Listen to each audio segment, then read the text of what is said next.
Right, so howdy folks, welcome to another episode of Mingles with Jingles. I know you all like it when it's me and Eddie on the couch. Unfortunately Eddie couldn't get to the couch, so I brought the couch to Eddie. As I'm sure many of you are aware, Mingles with Jingles is advert free as a thank you to my Patreon subscribers, but we are going to be asking for your money in this one. I won't know until I actually go to upload this video. But the Rowan's Hospice here in Hampshire, where Eddie's currently staying, is a charity, and Eddie's indicated that he'd like any donations to be made to this hospice. Now, it is possible to link a fundraiser on a YouTube video, but I won't know whether or not I can do that directly for the Rowans and have a donate now button appear on the video until I actually get to upload it. If that is the case, great, there'll be a donations button on the video. If that isn't the case, then I'll put a link to their website in the video description, but I'll probably do that as well, because I mean, Eddie's very grateful for everybody who's offered financial donations, but he'd rather it went to the charity that's looking after him here than taking himself, yeah? So there's that. Anyway, as you can see, Eddie is shirtless, so do try to contain yourself, ladies. There will be a parental advisory on this video. And you can't see them, they're off camera, but Eddie's mum and dad are here. Eddie's getting a damn good foot massage now, which he really, really enjoys. Very much. And we thought we'd just shoot the shit, start where it all began really, how we ended up running into each other in the first place. And I can't actually specifically remember. I mean, I think it was on board HMS Newcastle. It was. Yeah, but I can't remember when. It must have been at least 20 years ago. Yeah. Yeah. It was 2023. Well, no, it is 2023. So that made it 2003. Yeah. Yeah. So exactly 20 years ago. And it was probably around about this time of the year, because we were deployed on a summer deployment to some place, probably the Med. I think I joined you. Yes. That's right, because our previous CANAS, canteen assistants, because Eddie worked for the Navy, Army, Air Force Institute, the NAFI, they're basically the military shopkeepers. So you ran the, effectively, shop on board the ship. And yeah, I think you did fly out to join us in deployment, something like that. The thing you have to understand is we weren't best friends immediately. I mean, I liked him. I liked nearly everybody in the mess deck on board the Newcastle because it was a great ship. But your best friend was Robbie at first, wasn't he? Stuart Robinson. He was. I didn't really get on with Robbie at first. I mean, you and him gelled instantly. He was your best friend on board. It wasn't me.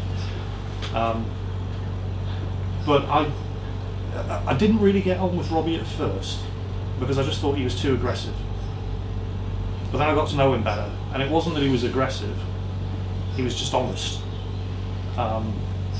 You always knew exactly where you stood with Robbie, and I grew to like Robbie a lot and realise why you liked him so much. Because he would do anything for his friends, and even if you weren't his friend and you needed backup, he would back you up, just because it was the right thing to do. That's the kind of guy he was. And he was big. He was a big, strong, muscular guy. He could have easily been a bully, but he just wasn't. You know, he was like Eddie, a gentle giant. Really, really nice guy. And he was your best friend on board. Yeah. Sadly, Robbie's no longer with us, is he? No. Yeah, well, let's just say he's no longer with us and we'll leave it at that. We'll not dwell on it. Yeah. But he was a really, really nice guy. Like I said, I didn't get along with him first, but I just didn't understand him. As soon as I did understand him, he's one of the best men I ever knew. So, like I said, I mean, 20 years we've known each other, and I mean, we liked each other because there weren't that. You could count the number of arseholes on that mess deck on the fingers of one head, at least until Millard joined. But even it's impossible to, when you're in a close environment like the mess deck on a ship, you can't get away from anybody because you're on a ship. There's only so far you can go. So you do have to learn to get along with people. And most of the time, I mean, we were very lucky on HMS Newcastle because the overwhelming majority of that mess deck were just great guys, and even the ones that weren't really great guys, they weren't that bad. You know, they were just idiots. But even when, and the one I'm thinking of is Millard, who was known as TCM. I can't explain why he was known as TCM because his parents are here, but Robbie even, you know, he was just nice to everybody. He even was nice to this complete arsehole, as were you. And it wasn't really until I moved in with you that I think that we became best friends. You see, when you're in the Navy, same as in the Army or the Marine Corps or the Air Force, whatever, you've always got somewhere to live, you're always fed. But you have the option of what they call living out. So Eddie lived out because he had his own house. And you didn't like living alone though, so you would rent rooms out to shipmates. And I was living with Davy Crockett, not actually his real name, leading writer Crockett. He was my leading writer in the ship's office on the Newcastle. And he had a spare room. And so I was renting a room from him, and that was my first real experience of living out. Actually, I don't think I ever told you about my first experience of living out. That was at Royal Naval Air Station Yeovilton in the 90s. Very young, very stupid, very irresponsible.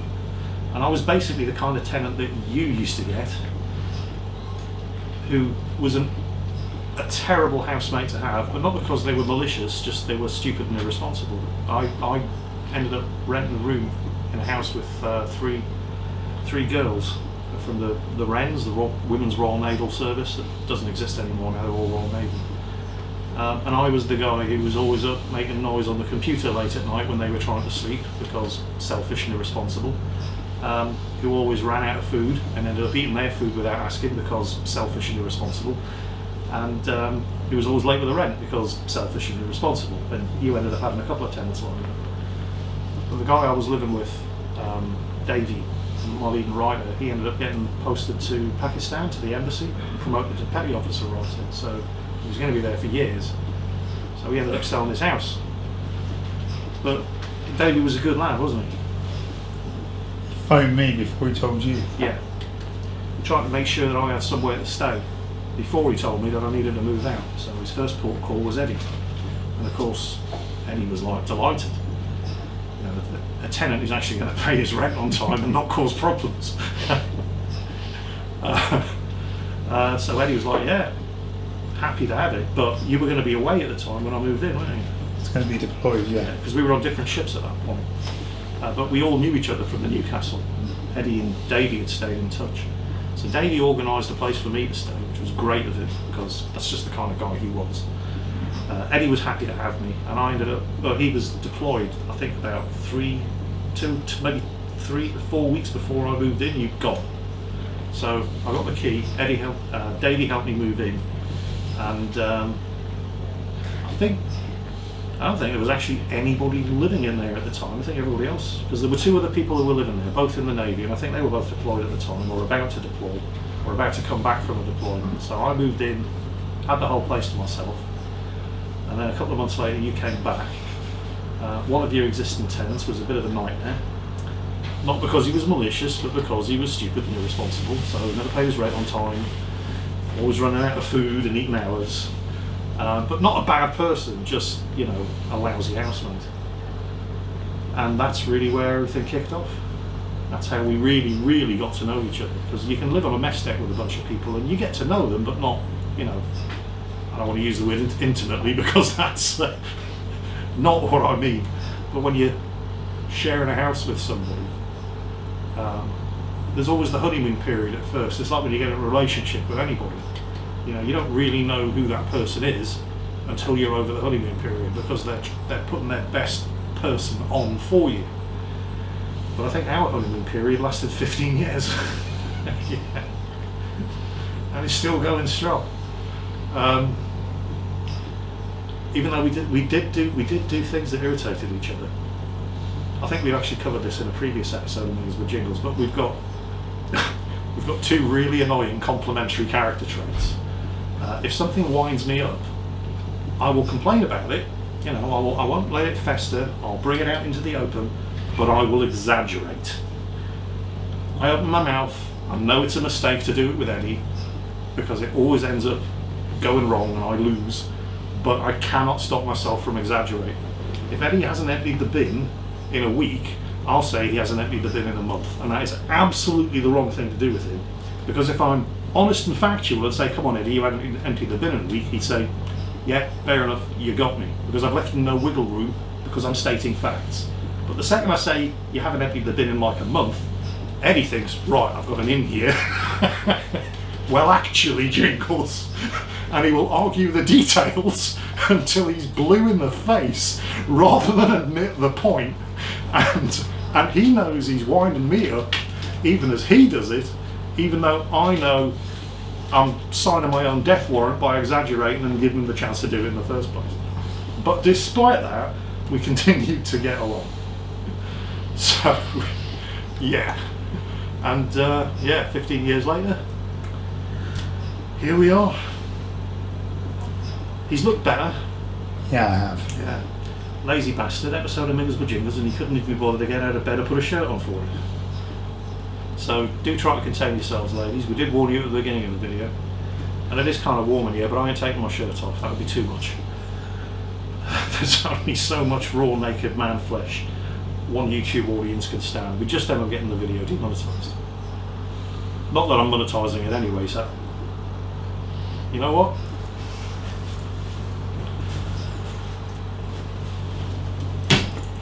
Solidarity, brothers.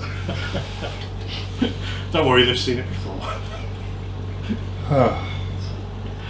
So, I guess that's it for this week's episode of Mingles with Jingles. No. No? No. Come on then, what do you want to say? I will be out of breath most of the time for this. Okay, so pay attention and give them time.